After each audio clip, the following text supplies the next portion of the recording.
Hello, friends, and welcome to our podcast, the perfect place to make learning English simple and enjoyable. I'm Emma.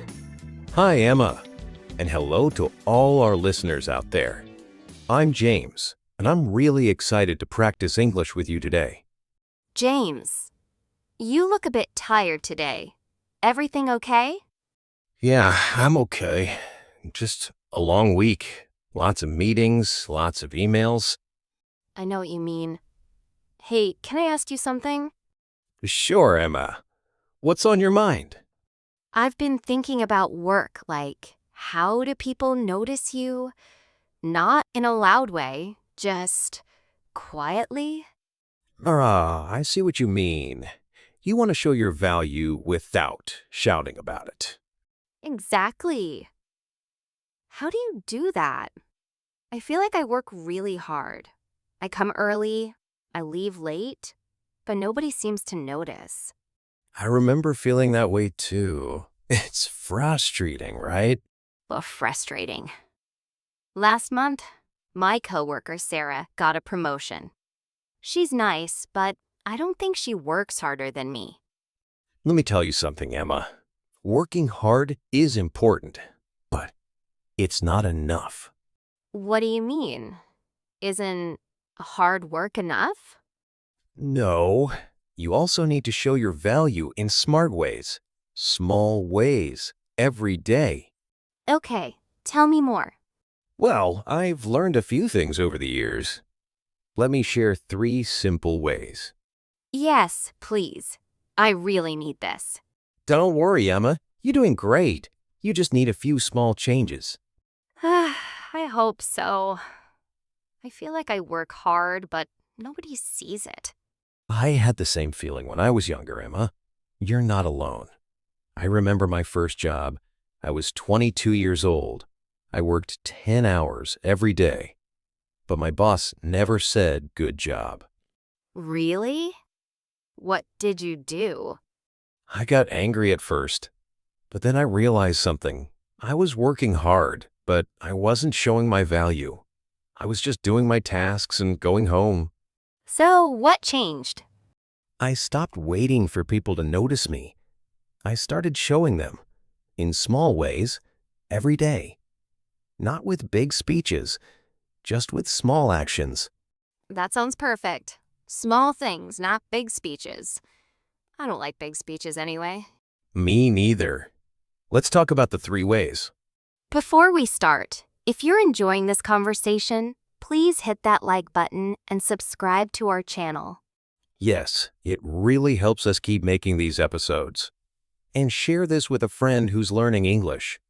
Okay, James, I'm ready. Tell me the first way. The first way is about sharing your work progress. But not just the results. What do you mean? I always tell my boss when I finish something, I send her an email. I say, task A is done. That's good, Emma. But here's the thing. Everyone shares results. Every person in your office does the same thing. So, what's different? What should I do? You also share what you're thinking about, the problems you're trying to solve, the questions you have. Like questions, not just answers. That feels scary. What if my boss thinks I don't know what I'm doing? I understand that feeling.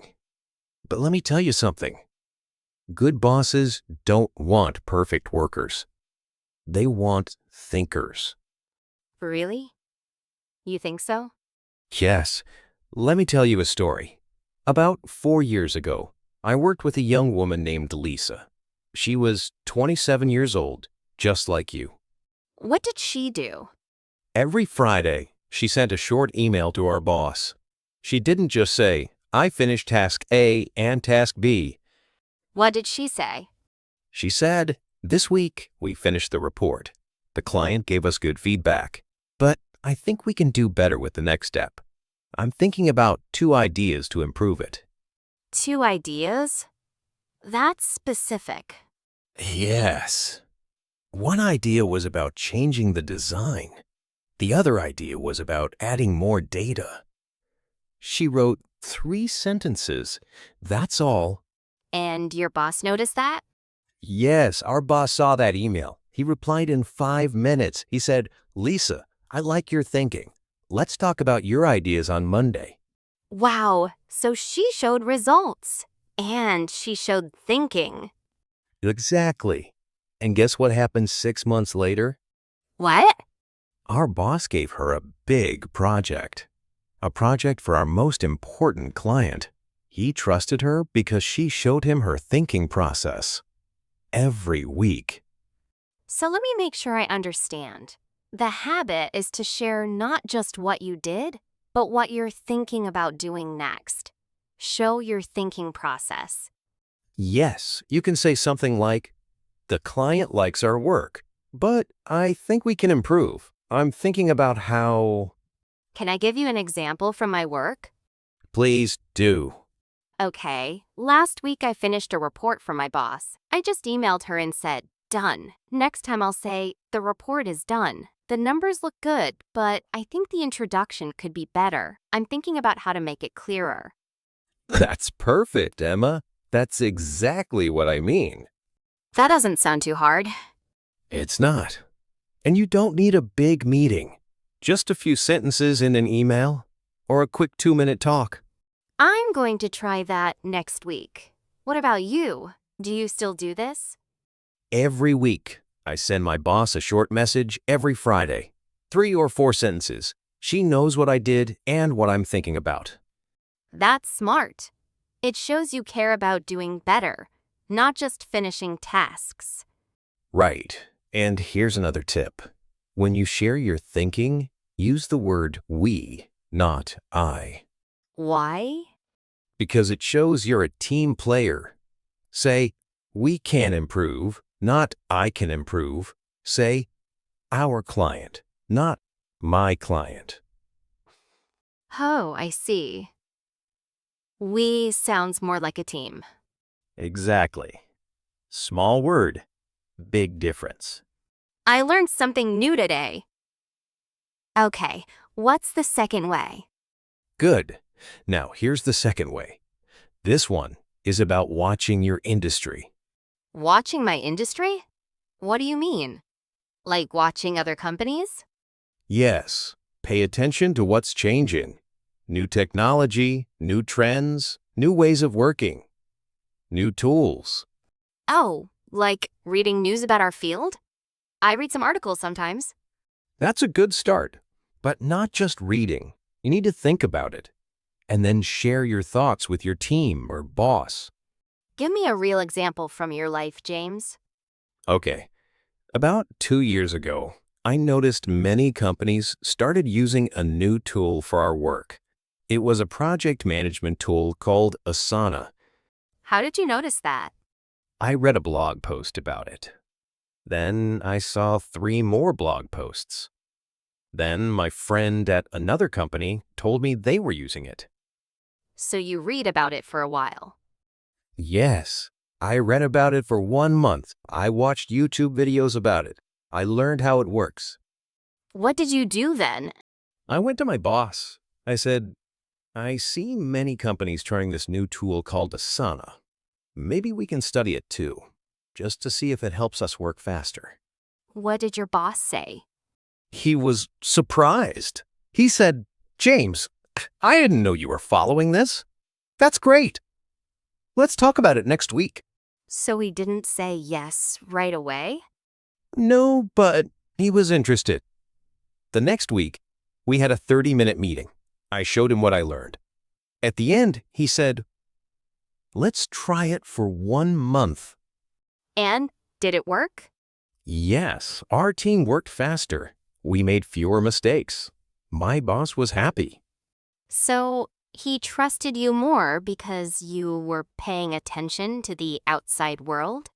Yes, when you show that you're watching the world outside your company, people see you as someone who thinks ahead, someone who cares about the future. That makes sense. You're not just doing your job. You're trying to make the job better. Right, and you don't need to be an expert.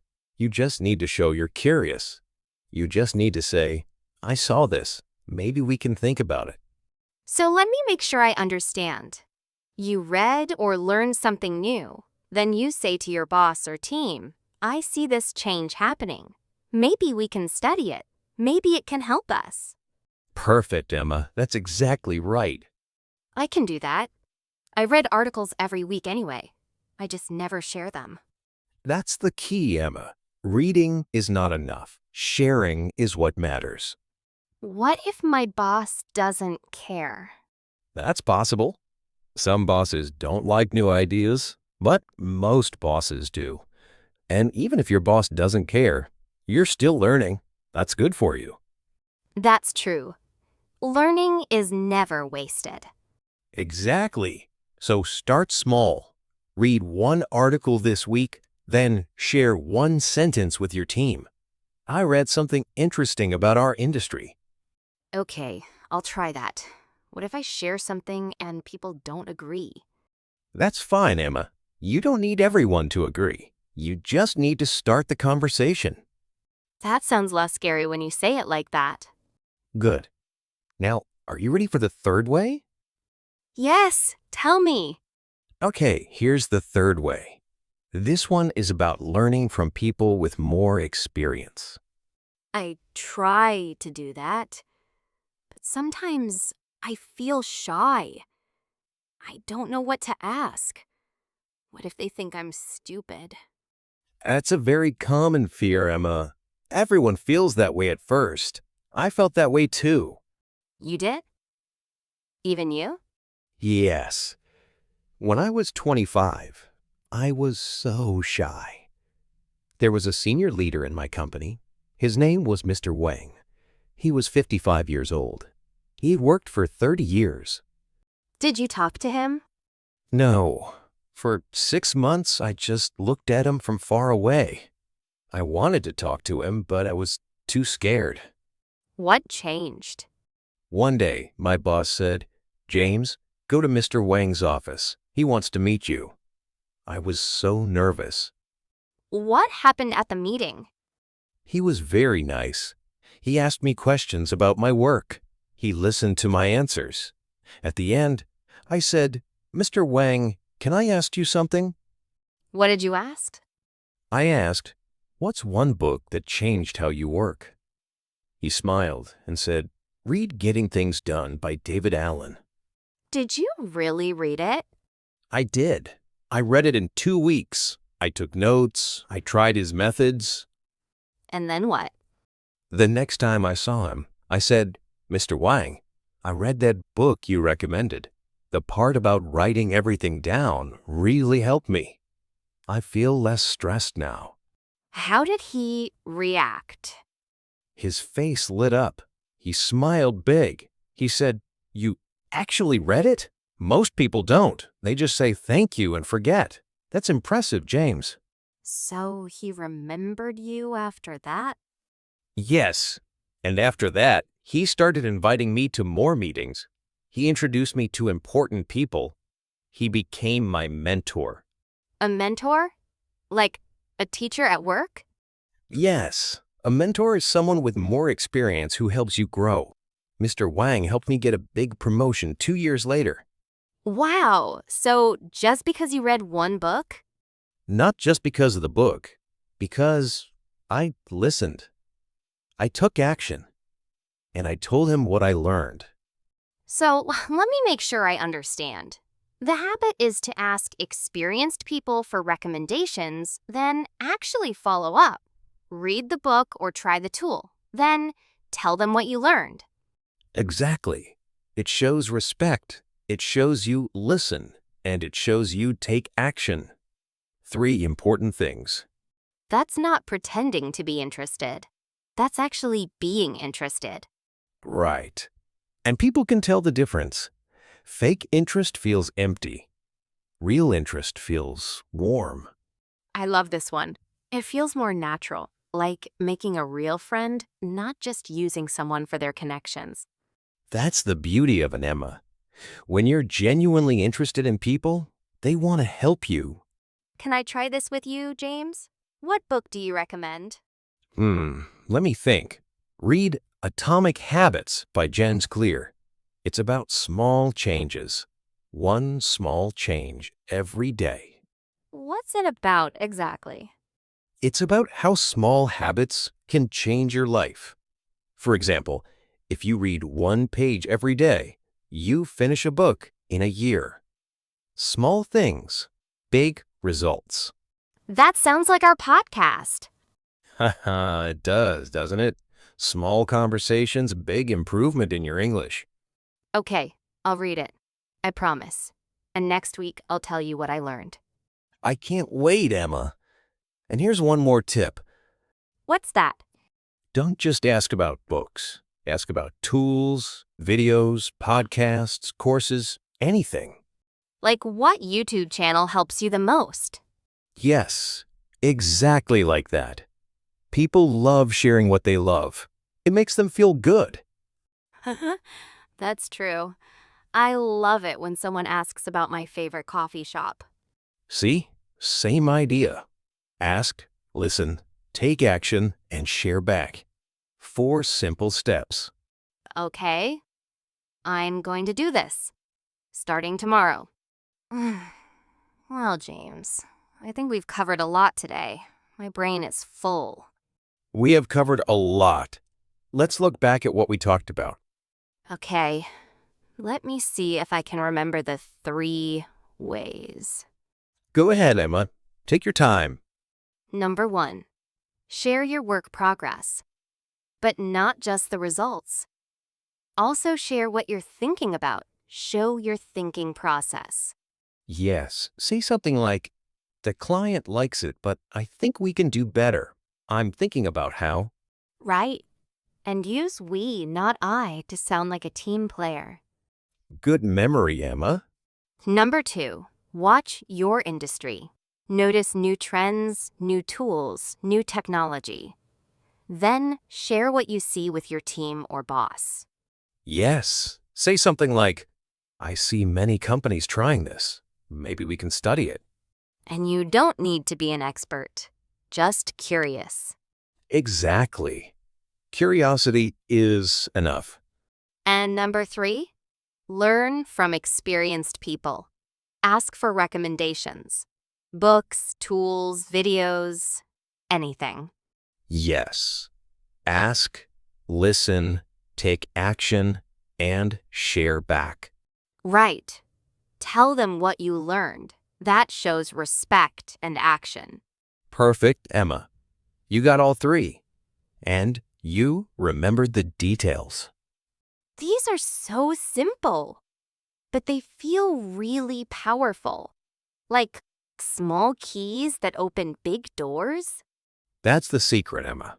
Small actions every day. No big speeches, no loud noise. Just quiet, smart work. I feel better now. I was feeling stuck before, but now I have things to try. I'm glad to hear that, Emma.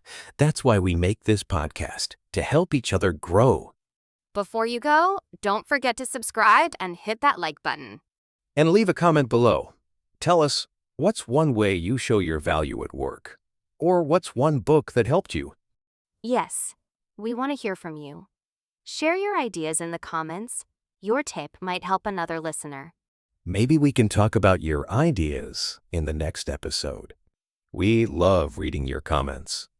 So please, take 2 minutes and write a comment. It really helps us and helps other learners. And don't be shy. There are no wrong answers, just your story. Thanks for listening, everyone. We'll see you in the next episode. See you next time. Bye-bye. Bye. Take care of yourselves. Yes, take care and keep learning every day. Bye for now.